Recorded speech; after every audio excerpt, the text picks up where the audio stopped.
रिया पुणे में एक पुराने अपार्टमेंट में शिफ्ट हुई थी। वो एक फ्रीलांस इलस्ट्रेटर थी और घर से ही काम करती थी। घर सिंपल था, लेकिन एक चीज थोड़ी अजीब थी। रूम के एक कोने में एक पुराना वुडन कबर्ड लगा हुआ था, जैसे सालों से किसी ने उसे छुआ भी ना हो। शिफ्टिंग के दिन रिया ने डिसाइड किया कि वो कबर्ड क्लीन करेगी। जैसे ही उसने कबर्ड खोला, अंदर से एक ठंडी हवा निकली और एक छोटी सी ब्लैक म्यूजिक बॉक्स उसके हाथ से टकरा के नीचे गिर गई।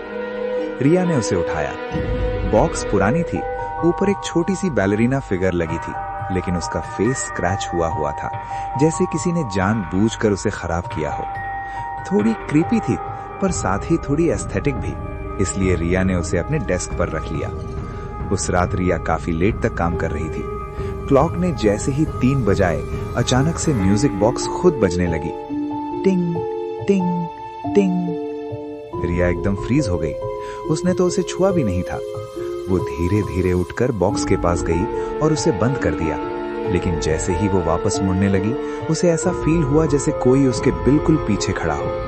वो तुरंत पलटी, लेकिन वहां कोई नहीं था। अगली सुबह रिया की फ्रेंड नेहा उसके घर आई और अपनी कैट मोची को भी साथ लाई थी। जैसे ही मोची रूम में एंटर हुई, वो अचानक रुक गई। उसने सीधा म्यूजिक बॉक्स की तरफ देखा और जोर जोर से हिस करने लगी। उसके बाल खड़े हो गए थे और वो डर के मारे पीछे हटने लगी। नेहा ने तुरंत बोला, रिया, ये नॉर्मल नहीं है, इस बॉक्स में कुछ गड़बड़ है। रिया ने हंसकर बात टाल दी, तू भी ना हॉरर मूवीज कम देखा कर। उस रात फिर 3 बजे म्यूजिक बॉक्स बजने लगी, लेकिन इस बार आवाज अलग थी, स्लो, हैवी, जैसे कोई धीरे धीरे रो रहा हो। रिया की आंख खुली और उसने देखा बैलरीना अब उसकी तरफ फेस करके घूम रही थी, जबकि उसने उसे साइड में सेट किया था। रिया का दिल तेज धड़कने लगा। वो धीरे धीरे बॉक्स के पास गई। जैसे ही उसने हाथ बढ़ाया, बैलरीना का हेड अचानक रुक गया और धीरे से सीधा उसकी तरफ मुड़ गया। रिया डर के मारे पीछे हट गई। अगली सुबह जब रिया ने मिरर में देखा, उसके गले पर छोटे छोटे नेल मार्क्स थे, जैसे किसी ने रात में उसे पकड़ा हो। उसने घबराकर अपने फोन का फ्रंट कैमरा ऑन किया और जैसे ही स्क्रीन में देखा, उसके पीछे एक छोटी सी बैलरीना जैसी शैडो खड़ी थी। रिया तुरंत पलटी, लेकिन वहां कोई नहीं था। अब वो सच में डर चुकी थी। उसने डिसाइड किया कि वो इस म्यूजिक बॉक्स को डिस्ट्रॉय करेगी। वो किचन में गई, हैमर उठाया और बॉक्स को तोड़ने के लिए हाथ में लिया।